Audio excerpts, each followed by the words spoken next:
नमस्कार। इस चैनल के सारे दर्शकों को शुभ संध्या। दोस्तों, एक्चुअली सफलता कोई उम्र का मोहताज नहीं होती है। आज हमारे चैनल पे जो गेस्ट हैं उन्हें किसी भी परिचय का ज़रूरत नहीं है।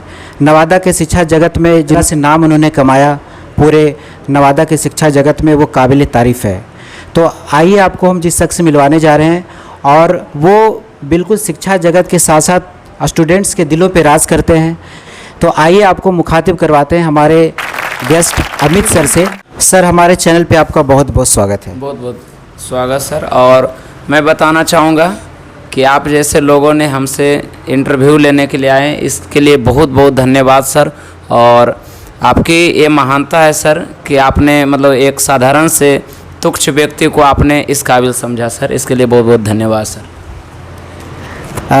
जिस तरह से सर ने अपने बड़प्पन का बहुत ही संक्षेप में वर्णन किया, एक्चुअली सर जिस तरह से यहाँ पे शब्दों का प्रयोग सर जिन्होंने किया, ये काफ़ी ये दर्शाता है कि सर का ये बड़प्पन है। एक्चुअली सर को यहाँ पे, जैसा कि मैं इंट्रोडक्शन में बताया था, कि सर को एक एक बच्चा, वो 9th का बच्चा हो, 6 का बच्चा हो, 7 अप टू 12th का बच्चा, इन्हें एक एक बच्चा जानता है। और जैसा कि मैं बता दिया था कि सर बच्चे के दिलों पे राज करते हैं। तो ये बोलना सर की महानता होगी और सर का ये बड़प्पन है। तो सर, हमारे बीच बहुत सारे सवाल हैं जिसका हम लोग एक दूसरे से आंसर क्वेश्चन करेंगे।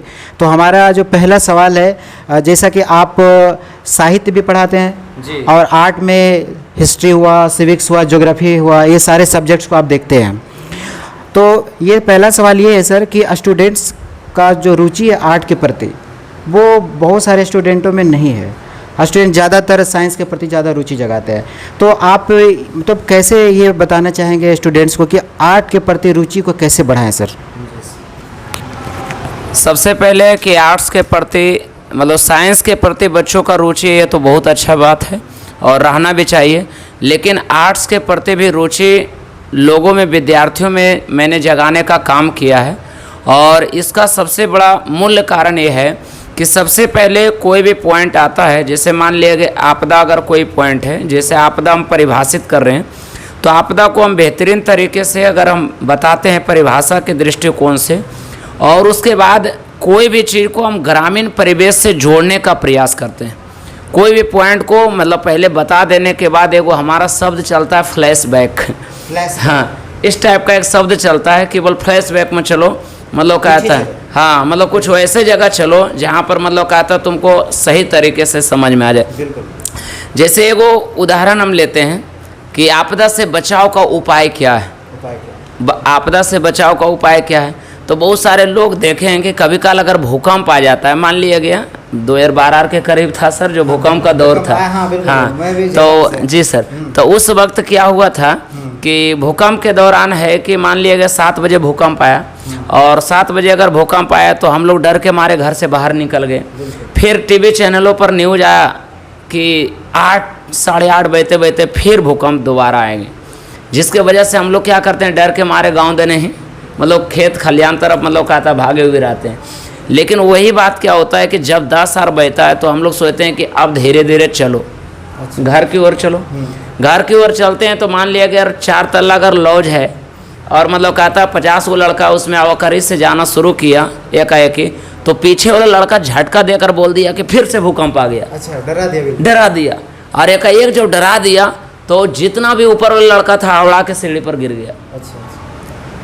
और जब हावड़ा कर गिर गया, जब नीचे वो गिरता है तो अगला पूछता है भाई सही में चोट लग गलो, जो झूठे बोलियो है कि नहीं। तो ये कहना मेरा है कि झूठ का अफवाह जो है, आपदा का झूठ का अफवाह नहीं उड़ाना चाहिए एक सटीक पॉइंट में, है कि नहीं। तो इस रूप में हम उसको एक कॉमेडी की तरह मतलब एक मतलब नाटक की तरह करते हैं, और उसके बाद उसको मतलब समझाते हैं कि देखो बाबू ऐसा करना नहीं चाहिए, क्योंकि ऐसा करने से नुकसान होगा। तो ये आपदा से बचाव का उपाय है कि अफवाह नहीं उड़ाना चाहिए, उड़ाना नहीं चाहिए। तो कोई भी चीज़ में आर्ट्स में रुचि जगाने का मेरा यही पर्पस रहता है सर, कि उसको क्लास में जो पॉइंट पढ़ावे तो उसको इस रूप में इस रूप में उसको ग्रामीण परिवेश का कुछ चीज़ें दिखा दें, जिससे कि उसको आसानी से समझ में आ जाए।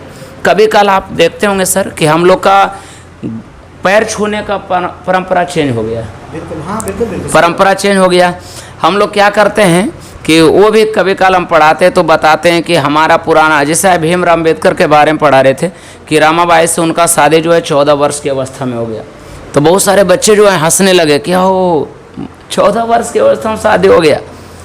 तो पहले का समय वो था कि 14 वर्ष में हो जाता था। अभी है कि उम्र जो है 22-25 होते हैं तो शादी लोग करते हैं। तो पहले और अभी के तुलना में आसमान ज़मीन का फ़र्क है सर।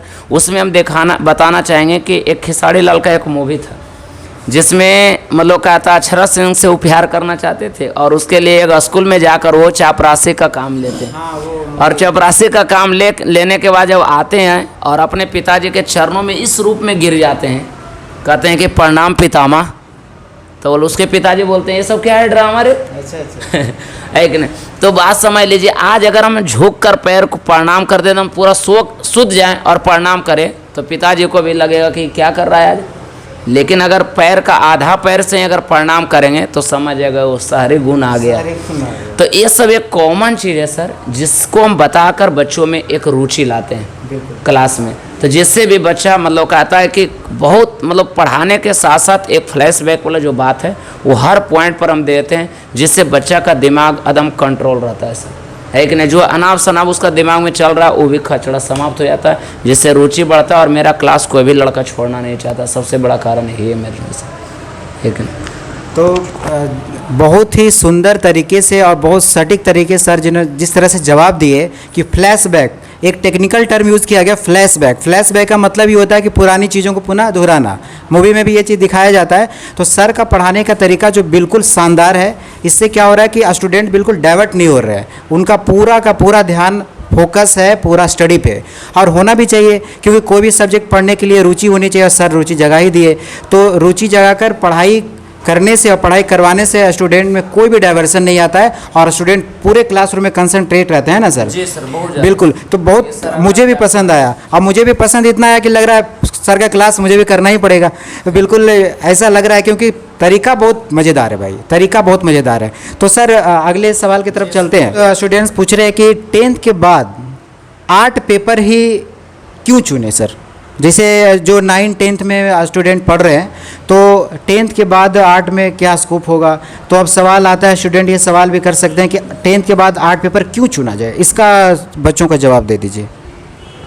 सबसे पहले तो 10 के बाद मतलब अगर आप स्वेच्छा रखते हैं तो मतलब साइंस बताना चाहूँगा सर कि मान लिया गया हम नालंदा खंडहर ही जाते हैं, तो वहाँ हम जाते हैं और बच्चों को मान लिया गया हम बच्चे का पिता हैं और हम आर्ट्स अगर नहीं जानते हैं और हमारे बच्चे अगर गलती से पूछ दे कि पिताजी एक अशोक स्तंभ क्या है, कैसे बना, क्या बना, नालंदा खंडहर कब क्या हुआ, तो हम उसको अगर बता नहीं पाते हैं और उलझा कर उसको कहते हैं बेटा ये सब पत्थर उथर है चलो लिख लो यहाँ से, तो ये कहकर हम लोग मतलब उसको मुंह मोड़ कर हम निकल जाते हैं। इससे बेहतर है कि अगर इसके प्रति भी अगर हम रुचि रखते हैं और बच्चों को भी अगर हम बताते हैं तो खेल खेल में आर्ट्स सीख भी जाएंगे और मतलब कहता बड़ी से बड़ी परीक्षाओं को हम सफलतापूर्वक आसानी से हम सफल हो सकते हैं। तो हम चाहेंगे कि हर गार्जियन अपने बच्चों को आर्ट्स के प्रति ललक पैदा करे बचपन से, ज़्यादा नहीं, एक आध घंटा ही 45 मिनट ही उन्हें समझाएं बताएं दिशा, क्योंकि आर्ट्स अगर नहीं पढ़ेंगे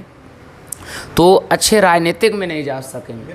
भगत सिंह का कहना था कि मतलब कहता है कि विद्यार्थी का लक्षण केवल और केवल पढ़ाई का ही नहीं होनी चाहिए, बशर्ते एक स्वतंत्रता सेनानी के साथ साथ, भगत सिंह का कहना था एक स्वतंत्रता सेनानी के साथ साथ एक छात्र नेता के साथ साथ एक आंदोलनकारी होना चाहिए। और बच्चों को ये होना चाहिए कि हम अपने समाज देश के लिए राजनीतिक में भी भाग लें, लेकिन पढ़ाई को कभी हम नहीं छोड़ें। तो हम क्या है, अभी अगर मान लिया आर्ट्स को हम नहीं समझेंगे तो आने वाला समय में हम देश को कैसे चलाएंगे प्रधानमंत्री बनकर, नहीं बिल्कुल है कि नहीं। हम मान लिया गया तो उसके प्रति भी लालसा रखनी चाहिए और बचपन से लोगों को गार्जियन को देने का प्रयास, जैसे A for apple B for ball ये सब हम पढ़ाते हैं, लेकिन मतलब कहता है उसी टाइप से अगर आर्ट्स का 45 मिनट भी मौका हम दे दें तो हमारा बच्चों को अगर सर्वांगीण विकास अगर सभी विषय में होता है तो वो सबसे बेहतर होगा और वो सबसे ज़्यादा बेहतर कहलाएगा, क्योंकि IAS का मतलब ही होता है सर्वश्रेष्ठ ज्ञान और सभी विषयों का ज्ञान IAS। तो इसका मतलब है विकास दिव्यकीर्ति सर एक शब्द बोले थे, वो अपने बेटा को एक बार बताया रहे थे कि तुम क्या बनोगे, तो उनका बेटा बोले कि पापा जी हम फाइटर विमान बनेंगे। ये करेंगे वो करेंगे, मतलब कभी कुछ बताता था। कभी बोलता था रिक्शा चलाएंगे, कभी बोलता था खेसारी जाल जैसा ठीक है गाना गाएंगे। तो विकास दिव्यकीर्ति सर क्लास में बोले कि मेरा बेटा कुछ करे या ना करे, एक बार आईएएस का पूरा सिलेबस पढ़ ले, वो आईएएस बने या ना बने पूरा सिलेबस पढ़ ले। तो उसी टाइप से हम कहते हैं कि हर बच्चों में आईएएस बने या ना बने हर विषय की जानकारी होनी चाहिए, ये ज़रूरी है सर। क्वेश्चन का आंसर देने का सर का तरीका काफ़ी लाजवाब है और बहुत सारे उदाहरण से जिस तरह समझाने का प्रयास कर रहे हैं विकास दिव्यकीर्ति सर का यहाँ पे उदाहरण पेश किया गया, काफ़ी काबिले तारीफ़ है। और आर्ट पेपर में जिस तरह सर बताया कि यहाँ पे इंटरेस्ट कैसे जगाना चाहिए, तो आप पढ़ेंगे तभी इंटरेस्ट जगेगा। और गार्जियन को भी चाहिए है ना सर कि बच्चों को सर्वांगीण विकास के लिए आप शुरू से ही उसे आर्ट के प्रति थोड़ा सा रुझान बनवाइए। बिल्कुल बिल्कुल। तो सर अगले सवाल की तरफ चलते हैं। अगला सवाल ये है सर कि आर्ट पढ़ना क्यों ज़रूरी है स्टूडेंट के लिए? अगर ये भी बच्चे बोले कि हम नहीं पढ़ेंगे, क्यों ज़रूरी है? तो ये भी थोड़ा पेचीदा सवाल है, तो इसका भी आंसर कर दीजिए सर। सबसे पहले है कि आर्ट्स पढ़ना क्यों ज़रूरी है, तो हम तो यही कहेंगे कि तमाम प्रतियोगी परीक्षाएं जितने भी हो रही है, सारे प्रतियोगी परीक्षा में मेडिकल और इंजीनियरिंग और एसएससी विभाग, मेडिकल और इंजीनियरिंग छोड़ दीजिए तो मतलब कहता है सारे विभाग में एसएससी से लेकर जितने भी विभाग तमाम चल रहे हैं, सारे विभाग में जीके जीएस का महत्व है और तमाम प्रतियोगी परीक्षाओं में महत्व है। तो हम यही चाहेंगे कि हर परीक्षाओं में, और हर लड़का का सबसे बड़ा उद्देश्य होता है सर कि कोई पढ़ लिख कर विद्वान नहीं बनना चाहता है, पढ़ लिख कर नौकरी करना चाहता है और डीजे बजा के शादी करना चाहता है। बिल्कुल बिल्कुल, है कि नहीं? तो मैं चाहूँगा कि अगर आर्ट्स अगर आप पढ़ते हैं तो मान लिया गया कभी काल कोई पॉलिटेक्निक करने वाला लड़का अगर जेई भी बनना चाह रहा है, अगर रेलवे ड्राइवर भी बनना चाह रहा है टेक्निकल डिग्री लेकर, तो उसे भी सामान्य जीके जीएस की ज़रूरत होता है। तो इसलिए हम चाहेंगे कि ज़रूर अवश्य पढ़ें और रुचि जगाएं, जिससे कि कोई भी प्रतियोगी परीक्षा में आप बैठें तो आसानी से ए नहीं तो ओ नहीं तो ओ अगला हो जाए, जिससे कि घर परिवार को सुख शांति से आप चला सकें। इसके लिए पढ़ना अनिवार्य है सर। बिल्कुल बिल्कुल। तो सर जैसा बताया कि सरकारी नौकरी करना और डीजे बजाकर शादी करना, बहुत ही शानदार सर। और बात यह है कि जो भी आंसर सर कर रहे हैं बिल्कुल काफ़ी काबिले तारीफ़ है, तो इस पर 1 लाइक बनता है। और हम अगले सवाल की तरफ चलते हैं सर। सर आजकल का जो सोसाइटी स्ट्रक्चर है, हमारे समाज का जो स्ट्रक्चर है, तो बच्चे तो बचपन से साइंस की तरफ होते हैं। तो हम ये देखें, पर्सनली मैं क्या देखा हूँ कि जो बच्चे आर्ट बैकग्राउंड से हैं, +2 आर्ट से कर रहे हैं, तो उनको बिल्कुल अंडर एस्टिमेट किया जाता है आर्ट बैकग्राउंड वाले से कंपेयर अगर करें। तो जो व्यक्ति और जो स्टूडेंट आर्ट बैकग्राउंड से और जो स्टूडेंट साइंस बैकग्राउंड से हैं, तो क्या है ना कि आर्ट बैकग्राउंड वाले को अंडर एस्टिमेट करते हैं, सोचते हैं कि इसको कुछ आ ही नहीं रहा, जो कि बिल्कुल गलत सोचना है। तो ये जो सोसाइटी में जो स्ट्रक्चर बना दिया गया है, तो ये कैसे दूर हो और इसमें क्या आप ऐड करना चाहेंगे कि ताकि ये सोच बिल्कुल समाज से ख़त्म हो जाए? मैं इसको आसानी से दूर करने का प्रयास बताता हूँ सर, कि सिंपल सा है कि अगर कोई भी बच्चे मेडिकल या इंजीनियरिंग का कोई भी बच्चे या तो साइंस बैकग्राउंड का कोई बच्चे अगर कॉमन सा बात अगर वो बोलते हैं कि मतलब कहता है आर्ट्स का कोई वैल्यू नहीं है, आर्ट्स का कोई मतलब ही नहीं है, बेकार के तुम क्यों ले लियो, फंस जाओगे, ये हो जाओगे, तो मैं साधारण सा एक शब्द बताता हूँ कि मैं एक बार टाउन हॉल में गया था। हमारे सौरभ कुमार नवादा जिला का टॉपर रहे हैं और पूरे बिहार का भी टॉपर रहा, हमारे तरह पढ़ा है। तो टाउन हॉल में एक बार मैंने जब गया तो वहाँ पर जो मतलब उस समय जो एसपी थे, नाम उनका भूल रहा हूँ, एसपी जो थे उस समय वो बोले सभी बच्चों को संबोधित करते हुए कि मैंने चुपके से आर्ट्स ले लिया था, गार्जियन को मैंने नहीं बताया था, चुपके से आर्ट्स ले लिया और वो चुपके चोरी के वजह से मैंने आईपीएस बन गया। और जो मेरा साथी जो साइंस लिया था वो चुपके चोरी से नहीं, बढ़िया से वो पढ़ रहा था, वो बेहतर नहीं कर सका और मैं आईपीएस बन गया।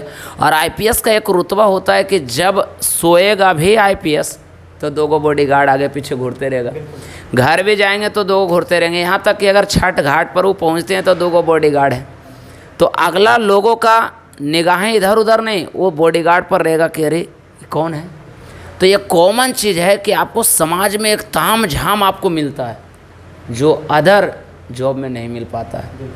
इससे मैं चाहूँगा कि एक डीएम मान लिएगा कहीं पर उतरते हैं और एक गाड़ी रुकता है काफिला और समझ लीजिए चारों तरफ से घेर दिया जाता है, तो एक बहुत अजीब सी बात है। वहाँ जब हम देखते हैं तो लगता है नहीं कि आर्ट्स को पढ़ कर मैं एक आईएएस और आईपीएस बनूँ और इस समाज को ऐसा दूं, मैं ऐसा बढ़ूं आगे, मतलब ऐसा चलूं कि लगे कि मेरे आगे पीछे कमांडो दौड़ते हैं। तो ये सब बात को सोच कर लगता है कि नहीं, ज़रूर कहीं ना कहीं आर्ट्स में दम है। कोई एक IIT का लड़का जो है इसमें आता है, आर्ट्स में, मतलब कहता है, मान लिया कि अगर वो आते हैं IAS या IPS बनने की तैयारी या ख्वाहिश अगर रखते हैं, बहुत सारे IIT वाले तो हो रहे हैं सर, छोड़कर आ रहे हैं सर, तो उनको तो अंततः प्रीलिम्स मेंस की तैयारी करने के लिए सर, ऑप्शनल छोड़ दीजिए, उनका ऑप्शनल एगो रहता होगा, लेकिन बाकी तैयारी करने के लिए तो आर्ट्स तो ज़रूर पढ़ते हैं सर। और वो पढ़ते हैं तो इसलिए मैं चाहूँगा कि आर्ट्स को इच्छा जगाएं और उसकी ताम झाम को देखें कि क्या होता है दुनिया, इससे समझ में आएगा कि नहीं। आज हम कन्हैया कुमार के बारे में बताना चाहते हैं थोड़ा सा। आज साइंस ने आर्ट्स के बैकग्राउंड के हुए हैं, PhD मतलब राजनीतिक शास्त्र के हुए हैं, देखिए उनकी बोली में दम। तो मैं कहूँगा कि मतलब हर हालत में है कि आर्ट्स के पढ़ें, जिससे कि मतलब आप में दम रहेगा, कहीं पे भी बोल सकते हैं 10 लाइन। तो दोस्तों एक्चुअली जो भी स्टूडेंट आर्ट बैकग्राउंड से हैं तो कृपया आप उन्हें अंडर एस्टिमेट ना करें। कल के डेट में अगर वो IAS बन जाएंगे तो आपको अंडर एस्टिमेट करना शुरू कर देंगे, बिल्कुल। और सर जिस तरह से कन्हैया कुमार का एग्जांपल लिए तो बिल्कुल काबिल तारीफ एग्जांपल है। कन्हैया कुमार दिल्ली यूनिवर्सिटी से JNU से पास आउट हैं और हिस्ट्री से हैं सर शायद। हाँ, हिस्ट्री। उनका जो रिसर्च पेपर भी हुआ जहाँ तक मुझे पता है हिस्ट्री से हुआ है और दक्षिण अफ्रीका से वो रिसर्च पेपर किए हैं। तो उनका तो खैर काफ़ी शानदार वक्ता हैं। तो मतलब ऐसा नहीं है कि जो व्यक्ति और जो स्टूडेंट आर्ट बैकग्राउंड से हैं उनके पास नॉलेज नहीं है, उनके पास भरपूर नॉलेज है, इसलिए आप उनको अंडरएस्टिमेट ना करें। तो सर बिल्कुल अब नेक्स्ट सवाल की तरफ चलते हैं। तो मेरा सर अगला सवाल ये है, और ये लगभग सारे स्टूडेंट की तरफ से भी आप सवाल समझिए कि मैथ्स में हम जहाँ तक देखें कि हमारे बहुत सारे साथी 100 में 100 लिखे तो मैथ में 100/100 आ गया। तो लेकिन उनका ये शिकायत होता है कि मैथ हम 100 में 100 लिखे, अगर यही चीज़ आर्ट में अगर लिखते तो नहीं आता 100 में 100। तो आप एक आर्ट फैकल्टी होने के नाते आप लेखन शैली को किस तरह से डेवलप करवाते हैं स्टूडेंट को, और जो भी बच्चे इस वीडियो को देख रहे हैं उनको आप क्या सलाह, क्या मशवरा देना चाहेंगे कि वो भी आर्ट को लेकर 100 में 100 लाएँ जिस तरह से मैथ में 100 में 100 लाया था? लेखन शैली पर सवाल है सर। मैं लेखन शैली के प्रति बताना चाहूँगा कि क्लास में बहुत बेहतरीन तरीके से बताते हैं, लेकिन यहाँ पर संक्षिप्त में जो टाइम है मेरे पास वो बताना चाहूँगा। सबसे पहले कि आप कॉपी जब बोर्ड एग्जाम में आपको मिलता है तो चौथाई दोनों तरफ छूटा हुआ रहता है। सबसे पहला है कि जब लिख रहे हैं तो नंबर एकदम शुद्ध, साफ और सही लिखिए, 1 नंबर 2 नंबर 3 नंबर जो भी बना रहे हैं। उसके बाद जब भी आप प्रश्न का उत्तर देते हैं तो टू द पॉइंट लिखिए, जो एकदम सही हो। फंसाने का प्रयास टीचर को नहीं करें, इतना सटीक लिखे। जैसे मान लीजिएगा कोई शब्द है आपदा, तो प्राकृतिक एवं मानव द्वारा घटने वाली घटना आपदा है, क्लियर कंसेप्ट है, ज़्यादा उसको फंसाने की ज़रूरत नहीं, एकदम कंसेप्ट क्लियर दीजिए। दूसरे नंबर पॉइंट है, कोई भी पॉइंट, जैसे मान लिए गए वन के बचाव का 4 कारण लिखे या तो वन विनाश के 4 कारण लिखे। तो वन विनाश क्या है वो शब्द आप समझाने, उसको 1 लाइन में समझा दें। उसके बाद टू द पॉइंट एकदम 1 पॉइंट लिखे 1 लाइन छोड़ दे, 1 पॉइंट लिखे 1 लाइन छोड़ दे, 1 पॉइंट लिखे 1 लाइन छोड़ दे। इस टाइप से 3 से 4 पॉइंट को दूर दूर साफ साफ सुंदर अक्षरों में लिखें, जिससे टीचर को स्पष्ट समझ में आ जाए कि ये 2 नंबर का प्रश्न था जिसमें इस बच्चे ने 3 पॉइंट में एकदम सटीक आंसर दिया। और कभी भी मैं कहता हूँ कि गाइड से मत पढ़ें, गाइड से नहीं पढ़े, गाइड से नहीं पढ़े। गाइड से क्या है सर कि इस रूप में लिखा हुआ रहता है गाइड में कि अगर गाइड से पढ़ेंगे और गाइड से ही अगर पढ़ भी लिए तो अपनी भाषा जोड़ने का प्रयास करें। दूसरे नंबर है कि गाइड वाला हो बहु कभी भी परीक्षा में उतारने का प्रयास नहीं करें। ये सब बहुत बड़ी कमजोरी है सर। और मैं चाहूँगा कि एकदम टू द पॉइंट साफ साफ लिखें। और कहीं कॉमन पॉइंट मिलता है, जैसे मान लिया गया कहीं पर कॉमन पॉइंट मिला कि मतलब कहता है कि जैसे वन बचाना क्यों चाहिए या तो संरक्षण क्यों करना चाहिए, तो मतलब कहता है क्योंकि वनों के माध्यम से औषधि प्राप्त होती है। वनों से लाभ क्या है, ये मान लीजिए एगो पॉइंट आ गया कि वनों से क्या लाभ है, पर्यावरण से क्या लाभ है। तो पर्यावरण से ये लाभ है कि वनों से हमें औषधियाँ प्राप्त होती है जिससे बहुत सारी बीमारियाँ दूर होती है। तो औषधि शब्द और बीमारी शब्द को अंडरलाइन के लिए हाईलाइट मार्कर्स, जो मूल पॉइंट आपको मिलता है उसको नीचे अंडरलाइन करें, जिससे टीचर के दिमाग में डायरेक्ट चला जाएगा सर। और दूसरे नंबर कहीं कटिंग ना करें और कहीं बढ़िया शब्द रहे तो उसको अंडरलाइन करें, कहीं कॉपी में एक कट नहीं रहना चाहिए, दूर दूर साफ साफ सुंदर अक्षरों में लिखा हुआ रहना चाहिए और बेहतर नंबर आएगा, इसका मैं गारंटी देता हूँ। पहला नंबर चौथाई छूटा हुआ रहना चाहिए, नंबर सही से लिखा हुआ रहना चाहिए, कहीं पर एक कटिंग नहीं होनी चाहिए, अगर कट हो जाए तो भी छोड़ दीजिए, कॉमन। दूसरी नंबर बात है जो बढ़िया शब्द है उसको अंडरलाइन करें। और तीसरी नंबर पॉइंट है कि टू दी पॉइंट और सटीक आंसर दे, फंसाने का प्रयास टीचर को ना करें। वो सब समझते हैं, आपके बारे में भली भांति जानते हैं, वो परिपूर्ण तरीके से तैयार हो गए तब वहाँ जांचने के लिए गए, इसलिए फंसाने का कोशिश नहीं करें। मैं यही चाहूँगा जिससे कि नंबर आपका बेहतर आएगा और हर साल बेहतर ही आता है। यहाँ तक कि हिंदी में बेहतर आ रहा है, 96, 92, 98 नंबर, तो समझ लीजिए आर्ट्स पेपर में ही आएंगे। तो हर हालत में मैं कहता हूँ कि आर्ट्स को इस रूप में लिखें, बेहतर अंक आएगा सर। तो गिवन टाइम में सर बिल्कुल संक्षिप्त तरीके से लिखने का शैली आप लोगों को बताए। और अगर विशेष जानकारी सर से लेनी हो तो सर का क्लास तो आपको ज्वाइन करना पड़ेगा। सर का नंबर मैं यहाँ ऐड कर दूंगा वीडियो में, आप सर के नंबर पे कॉल करके सर का क्लास ज्वाइन कीजिए ताकि आपको पूरा कंप्लीट विवरण मिले कि आखिर लिखें कैसे, ताकि 100 में 100 आए जिस तरह से मैथ्स में आता है।